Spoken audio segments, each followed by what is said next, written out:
आपल्या आजच्या विषयाचं नाव आहे जुन्या स्वभावाचा त्याग करून पवित्र जीवन जगणे. खूप छान. आणि आपल्या जीवनामध्ये बदल होणं फार गरजेचं. जर आज तुम्ही जर खऱ्या अर्थाने जगाच्या लोकांचं वावरणं जर पाहिलं तर ते देवदेव करत आहेत, परंतु जो स्वभाव देव त्यांच्याकडनं अपेक्षित करतो त्यांनी लोकांना दाखवला पाहिजे तो स्वभाव त्यांच्यामध्ये नाही. पण आपलं जे देवदेव करणं आहे हे लोकांच्या देवदेव करण्यापेक्षा भिन्न आहे.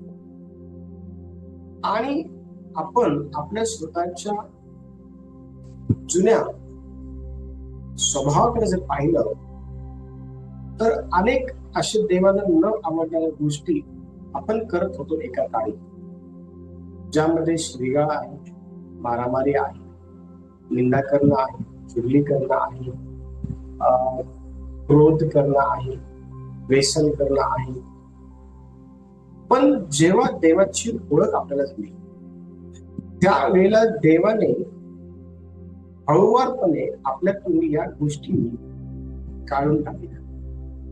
आणि आता पूर्वी जसं जीवन आपण जगायचो देवाची ओळख होण्या अगोदर, तसं जीवन आता देवाची ओळख झाल्यानंतर आपण जगत नाही.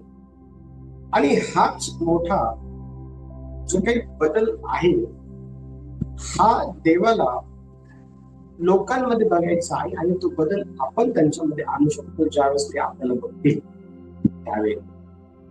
मग आज आपण शिकणार आहोत जुना स्वभावाचा त्याग करून पवित्र जीवन जगणे. मुद्दा आपला आजचा विषय आहे जुन्या स्वभावाचा त्याग करून पवित्र जीवन जगणे. आज अनेक लोक हे देवाला ओळखतात, अनेकांनी देवाचा जो काही अनुभव आहे तो देखील घेतलेला आहे, परंतु त्यांच्या जीवनामध्ये जो बदल देव अपेक्षित करतो तो अजून झालेला नाही. खरंच आपण देखील यापैकी एक असू शकतो किंवा आपण देखील यापैकी एक असू. आणि आज हा विषय शिकत असताना आपण का जुन्या स्वभावाचा त्याग केला पाहिजे आणि पवित्र जीवन जगलं पाहिजे हे आपण काय करणार आहोत, शिकणार आहोत. मग असे कोणते स्वभाव आहे जे देव आपल्याला सोडण्यासाठी सांगत आहे? असे कोणते स्वभाव आहे आपल्यामध्ये? कधी कधी आपल्या नातेवाईकांमध्ये असे काही लोक असतात की ज्यांचा स्वभाव आपल्याला आवडत नाही, आणि मग त्यांचा स्वभाव आपल्याला आवडत नसल्या कारणामुळं त्या व्यक्तीपासून आपण लांब होतो. मग विचार करा, जर एखाद्याचा स्वभाव जर आपल्याला आवडत नाही तर त्यामुळं आपण त्या व्यक्तीपासून लांब जे आहे ते राहतो. तर देवाला जर आपला स्वभाव जर आवडला नाही तर काय आपण देवाला आपल्यापासून लांब राहण्याकरता त्या स्वभावामुळे जे आहे सांगत आहोत. पहिला जो मुद्दा आहे तो लिहून घ्या आजच्या विषयाशी संबंधित. पहिला मुद्दा जो आहे तो हा आहे की क्रोध किंवा राग दूर करा. मुद्दा क्रमांक 1 लिहा. क्रोध किंवा राग जो आहे तो दूर करा. देवाची ओळख होण्या अगोदर जर ह्या सर्व गोष्टी जर करत असो, क्रोध करत असो, राग करत असो, तर तो भाग वेगळा आहे. पण देवाची ओळख ही तुम्हाला कोणत्या ना कोणत्या व्यक्तीच्या माध्यमातून झालेली आहे. आणि तेव्हापासून तर आतापर्यंत अनेक वर्ष लोटली. देव काय आहे तुम्हाला समजलेलं आहे. आणि अद्यापही जर क्रोधाचा स्वभाव, रागाचा स्वभाव जर आपल्यामध्ये काम करत आहे तर देवाची इच्छा ही आहे की आपण हा जो क्रोध आहे, आपण हा जो राग आहे, हा आपण आपल्यामधून काढून टाकला पाहिजे. कारण देवाला मुळीच आवडत नाही त्याच्या लेकरांनी क्रोधानिष्ठ स्वभावाचा असतो किंवा रागाच्या स्वभावाचा असतो.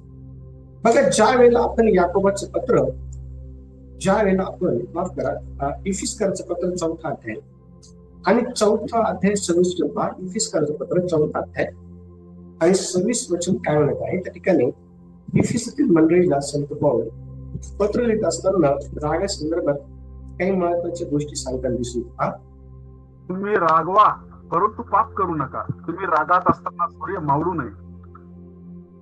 Very good. तुम्ही रागवा परंतु पाप करू नका. आणि तुम्ही रागात असता सूर्य मावळू नये.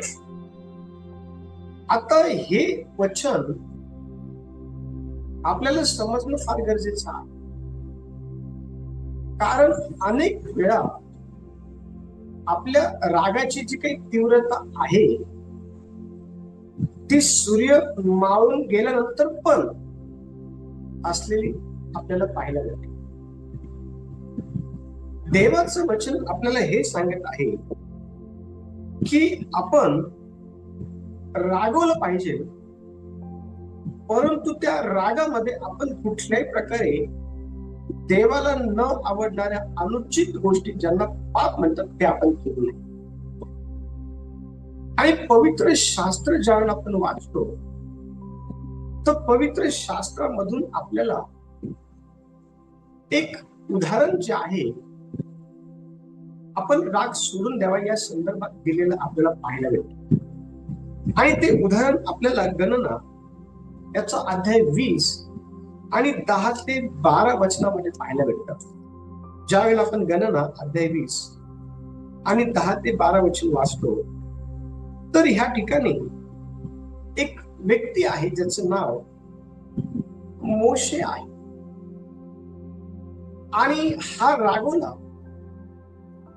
आणि रागाच्या भरामध्ये त्याने पाप जे आहे ते केलं, जे देवाला अपेक्षित नव्हतं त्याने करावं म्हणून.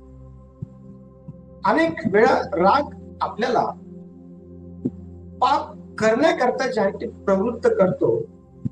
आणि म्हणून आपण राग जो आहे तो दूर करणं फार गरजेचं आहे. क्रोध जो आहे ते करणं सोडून देणं फार गरजेचं आहे. किंवा आपण जर रागवलेलो आहे तर आपल्या रागाची जी तीव्रता आहे ती सूर्य मावळाच्या अगोदर जी आहे कमी होणं गरजेचे आहे. जर आपल्या रागाची तीव्रता ही सूर्य मावळून गेल्यानंतरही जर जशीच्या तशी आहे तर देवाची इच्छा ही आहे की आपण आपला राग, आपला क्रोध जे आहे ते सोडून देणं फार गरजेचं. आणि बघा, ज्या व्यक्तीने क्रोध केला, ज्या व्यक्तीने राग केला आणि रागाच्या भरामध्ये, क्रोधाच्या भरामध्ये पाप केलं, त्या व्यक्तीच्या जीवनामध्ये आपण पाहतो की त्याला त्याचं जे काही शासन आहे, त्याची जी काही शिक्षा आहे त्याला झाली. बघा, कोणतरी वचन वाचण्याची मदत करा. गणना अध्याय 20 आणि 10 ते 12 वचन. मोशे व अहरोन यांनी मंडळीला खडकासमोर जमा केले आणि त्यांना मोशे म्हणाला, अहो बंडखोरांनो, ऐका, तुमच्यासाठी आम्ही या खडकातून पाणी काढायचे काय? मग मोशेने हात उचलून त्या खडकावर 2दा काठी मारली. तेव्हा त्यातून विपुल पाणी वाहू लागले आणि ती मंडळी व त्यांची जनावरे पाणी प्यायली. यावर परमेश्वराने मोशे व अहरोन यांना म्हटले, तुम्ही माझ्यावर विश्वास ठेवला नाही, इस्रायल लोकांसमक्ष माझे पवित्र प्रगट केले नाही, म्हणून या मंडळीला जो देश मी दिला आहे त्या देशात यांना नेणे तुमच्या हातून घडणार नाही. Very good. आता बघा, परमेश्वर देव ह्या ठिकाणी मोशे व अहरोन जे आहे ह्यांच्या बरोबर बोलत आहे. आणि मोशेला ह्या ठिकाणी राग आलेला आहे, क्रोध आलेला आहे. मोशेला ह्या ठिकाणी आपण पाहतो की राग आलेला आहे, क्रोध आलेला आहे. आणि त्या रागाच्या भरामध्ये, त्या क्रोधामुळं मोशेने देवाच्या आज्ञेचं जे पालन आहे ते पूर्णपणे केलं नाही. परमेश्वर देवाने त्याला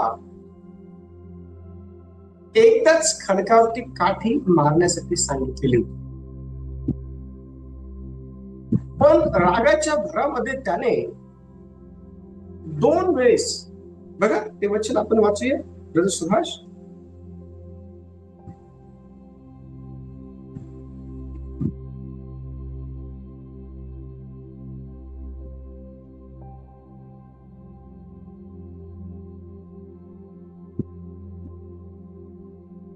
वचन 11 वाचून.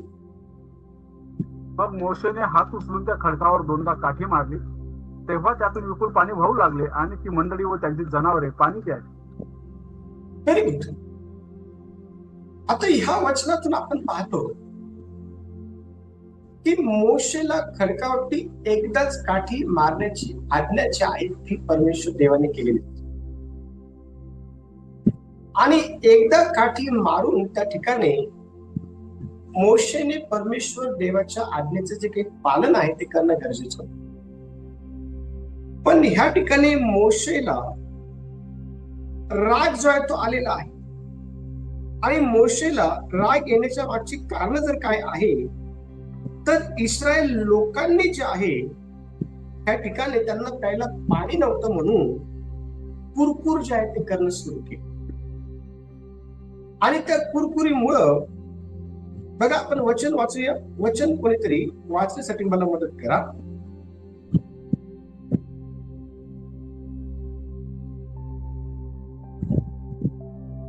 वचन 8 वाचा. आपली काठी घे, तू व तुझा भाऊ अहरोन मिळून मंडळी जमा करा, त्यांच्यात एकच तुम्ही त्या खडकाला आज्ञा करा, म्हणजे त्यातून पाणी निघेल. त्याप्रमाणे त्यांच्यासाठी खडकातून पाणी काढ, या मंडळीला व त्यांच्या जनावरांना पाड. आणि 2, 3 आणि 4 वाचा. 2, 3 आणि 4. तेथे मंडळीला पाणी न मिळाल्यामुळे ते मोशे व अहरोन यांच्या विरुद्ध एकत्र झाले. ते मोशेंशी भांडू लागले आणि म्हणाले, परमेश्वरासमोर आमचे भाऊबंद मेले, तेव्हाच आम्ही मेलो असतो तर बरे झाले असते. तुम्ही परमेश्वराची मंडळी ह्या रानात कशाला आणली? आम्ही व आमच्या पशूंनी मरावे म्हणून मिसर देश सोडायला लावून आम्हाला या भिकार ठिकाणी का आणले? येथे धान्य, अंजीर, द्राक्षवेल अथवा डाळिंबे तर नाहीतच, पण प्यायला पाणी सुद्धा नाही. Very good. आता बघा वचन ह्या ठिकाणी सांगत आहे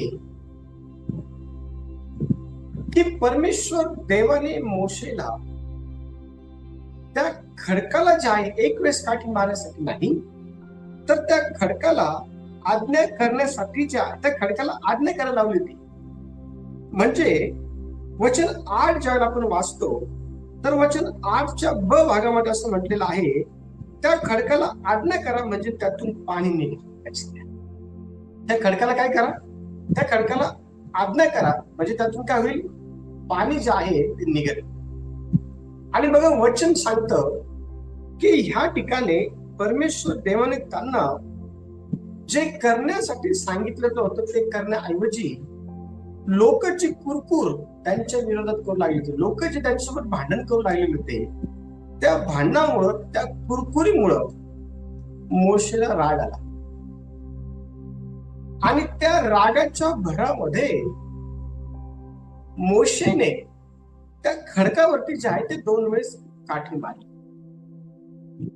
आणि काठी मारून त्याने देवाच्या आज्ञेचं उल्लंघन जे आहे ते केलं. त्याला पाप असं म्हणतात, लक्षात घ्या. आणि त्याने केलेलं जे काही पाप आहे त्यामुळं आपण पाहतो की परमेश्वर देव त्यांना म्हणाला की ज्या देशामध्ये मी ह्या इस्रायल लोकांना तुमच्या साहाय्याने घेऊन जाणार होतो त्या देशामध्ये आता तुम्हाला जावयाचं नाही. वचनदत्त देशामध्ये दुधामधाचा जो काही प्रदेश आहे त्यामध्ये, लक्ष द्या, देवाची इच्छा काय आहे. जर आपल्याला देव काय आहे हे कळालेलं आहे आणि देवाने आपल्याला जर आपला जो काही जुना स्वभाव आहे तो आपल्यापासून दूर करायला सांगितलेला आहे किंवा तो स्वभाव टाकून द्यायला सांगितलेला आहे, आणि तरीही आपण तो आपल्यापासून दूर करत नाही, तरी तो स्वभाव आपण टाकून देत नाही, आणि परमेश्वर देवाच्या विरोधामध्ये त्या स्वभावाला घेऊन जर आपण पाप करतो, याचा अर्थ हा आहे की आपण देवाच्या आज्ञेचं उल्लंघन करतो. वचन सांगते की ह्या ठिकाणी मोशे हा देवाला तोंडातून बोलणारा असा व्यक्ती होता देवाबरोबर. जसं मित्राशी बोलतो तसं मोशे हा देवाबरोबर बोलायचा, आणि इतकी घनिष्ठ मित्रता ही देवाबरोबर मोशेची असल्यानंतर देखील मोशेने त्या ठिकाणी त्याचा जो काही राग आहे तो त्याच्यापासून दूर केलेला नव्हता. त्याचा जो काही क्रोध आहे तो त्याने सोडलेला नव्हता, आणि त्या रागामुळे, त्या क्रोधामुळे त्याने परमेश्वर देवाच्या आज्ञेचं जे काही उल्लंघन आहे ते केलं. आणि लक्ष द्या, त्या उल्लंघनामुळं जो आशीर्वाद देव त्याला देऊ इच्छित होता तो त्या ठिकाणी त्याला मिळाला. मग यातून आपण काय शिकतो? देवाची इच्छा ही आहे की आपण आपल्या स्वतःचं आत्मपरीक्षण करावं. आपण कोणीही पूर्ण नाहीये. ज्या अर्थी हे मी तुम्हाला शिकवत आहे त्या अर्थी हे सर्वात अगोदर मला लागू आहे. आपण कोणीही पूर्ण नाहीये, पण पूर्ण होण्याच्या अनुषंगातून एक पाऊल आपण देवाकडे टाकणं फार गरजेचं आहे. कारण देवाचं सांगतं की तुम्ही एक पाऊल टाकून माझ्याकडे या, म्हणजे मी 2 पाऊल चालून तुमच्याकडे. देवाकडे आपण आपल्या ज्या काही कमजोरी आहे, आपल्यामध्ये असलेल्या देवाला न आवडण्याच्या काही नको असलेल्या गोष्टी आहेत, त्या घेऊन आपण देवाकडे जाणं फार गरजेचं आहे. आणि देवाला आपण म्हणणं गरजेचं आहे की देवा मला याच्यावरती विजय दे. देवाला आपण हे बोलणं गरजेचं आहे की देवा हा जो स्वभाव आहे ज्यातून मला बाहेर यायचा आहे, पण हा स्वभाव माझ्यावरती जास्त हावी होत नाही, त्यामुळं मी तुझ्या विरोधामध्ये पाप करून बसतो.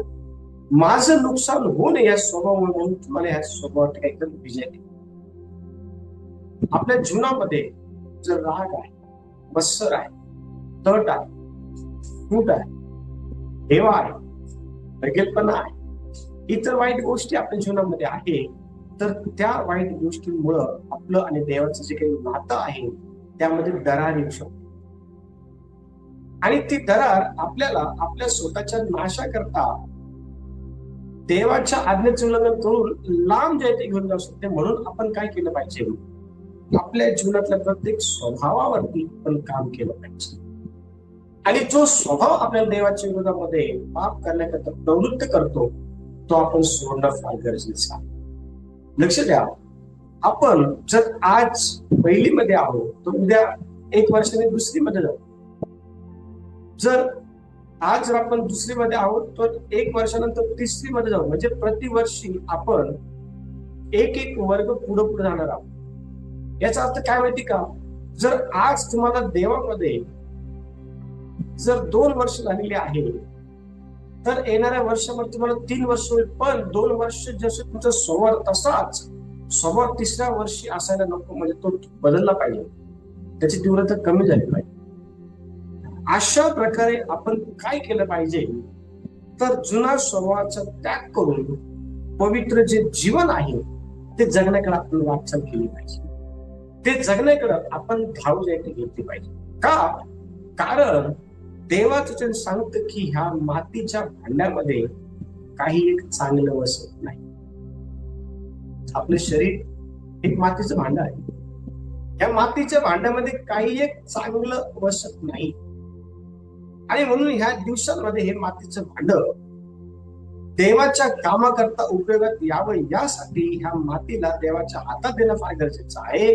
आणि देवाच्या मर्जीनुसार देवाच्या स्वभावाने आपण भरून देवाचं गौरव करणं फार गरजेचं आहे. मग कोणता स्वभाव आपण आपल्यापासून दूर केला पाहिजे? तर पहिली गोष्ट, जो राग आहे, जो क्रोध आहे.